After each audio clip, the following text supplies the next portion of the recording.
Hi, this is Keith Carmona for Scattered Comics, and this is the fourth installment of the deeper look in the characters of Dr. Dream. And for this final one, we're going to take a look at Alice, because Alice appears nearly as much as Dr. Dream and Megan do. We're introduced to her first, right? She's the one who being chased by this dragon named Nightmare. And it's that first relationship that is going to continue throughout the series. It's interesting because I really thought at the very onset that Alice was just going to be relegated to that first issue.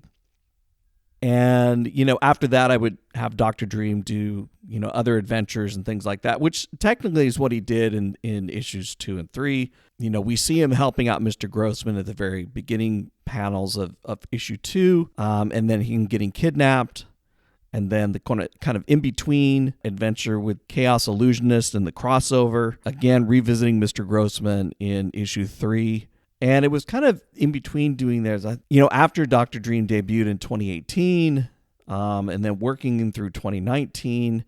And of course, we had COVID hit in 2020. Of course, if you're listening to this, way in the future, COVID hit and really shut everything down. But in that time, I was able to get a lot of feedback from some people who really liked that initial story, Alice and Nightmare. And so it was in creating issues 2 and 3 that I realized, maybe there's a chance to bring her back. And then how would I do that? And so it was, well, why not make her a teenager in issue 4? And that's where I started coming up with the idea, well, why bring her back as a teenager? Well, because she is going to realize that she has her own powers, her own abilities. And her main ability is to be able to think of something and have it manifest in the material world. And that's a pretty big power there.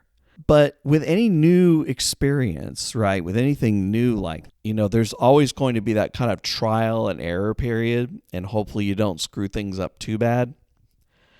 And so I really dedicated issue 4 to that sort of trial and error period. So in the one sense, it was kind of fun, with the very introductory panels with the butterflies and her kind of like, oh wow, this is really fun, and then realize, wow, is this real? What just happened here? And then the instance, with the tree, and then the cat, and then even saving hers and Dr. Dream's life on the way to the office to sort of sort this out and stuff. And that's where Dr. Dream says, look, I can't really find anything in the books for you, Alice. We're just going to have to teach you what I know to be able to help you to get control of this power. And so he introduces her to the null space. And again, that's something that she can't control.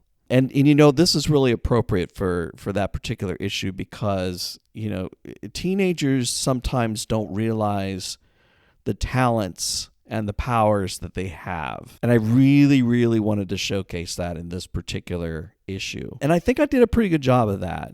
I hope that came through in the storyline there. Just a little bit between the lines, without dictating to my reader, this is what's going on, that they kind of realize that intrinsically. If, and I had her in that 4th issue, I'm going to go ahead and end the series off with her as well. This is now fast forward. She is now, we got a glimpse of her musical acumen in that first panel in issue 4. She ends up making that a career and heads up her own band, Alice and the Wonder Band. We get introduced to the band members in that very opening scene. She's playing sold-out concerts now. She's famous. And she's managed to keep her powers really under wraps quite well. But when she gets that call that her mentor, the person that saved her, is dying, she is right there, right by his side, and she's going to do whatever she can. She's not sure if she can save him, but she is definitely sure of her abilities now. And if anybody can do anything about it, she can. And so when she meets up with Megan in that scene, they're very glad to see each other. They realize this is a very trying time. That's when she realizes, hey, look, I need to go in there and do this. I need you to kind of stand by and make sure everything is okay out here. Megan doesn't fully understand what's going on there, what that all means and things like that. But, Megan's going to do whatever she can to obviously help and support Alice as she goes in and attempts to figure out what's going on with Dr. Dream. And it's in his mind is where that final battle takes place with Nightmare. His spirit mom makes an appearance there. She is captured, and really Nightmare seems like he's on the verge of winning here. But because she was mentored so well, and she is in fact young, she is now powerful, she's realized and is able to control her powers and stuff, that she is able to conquer Nightmare in the end and is able to capture him.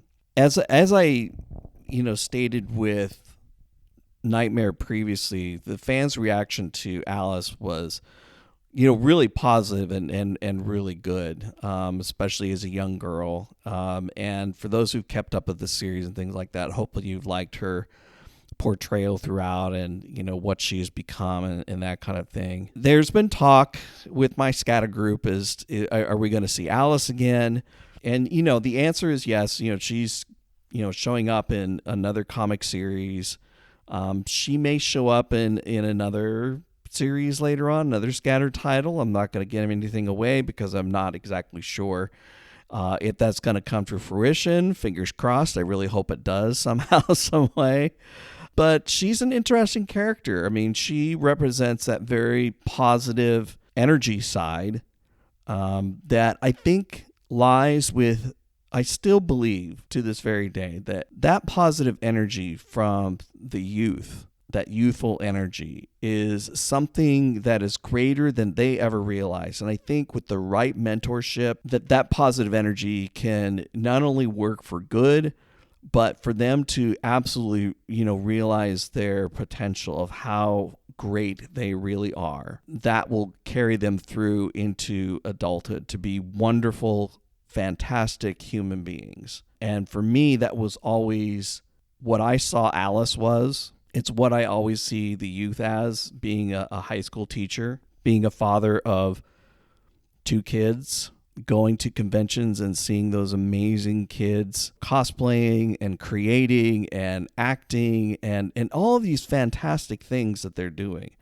That we as adults need to continue to nurture that. Don't just sit there and say, oh, well, this is a passing fancy, or you'll grow out of this, or that kind of thing. Hey, there's some real talent there, and there's some real joy, and there's some real desire, and that needs to be, fostered 100%. And so that was my intention for Alice always, to in that spirit, to present her in that way, and hopefully I've done so. So that wraps up the series. Hope you've enjoyed it. And if you haven't had a chance to get the books that I'm talking about, or if what I've said interests you, feel free to go to www.keithcarmona.com. And I will have my books there. I'll also have a list of future appearances where I'll be at and that kind of thing. And if you'd like to buy books or just meet up and talk, feel free to drop me a line. And, I'm available for appearances and podcasts and all of those things that make creating and doing what we do all the more interesting and fascinating. Hope you've enjoyed this series. Thank you very much.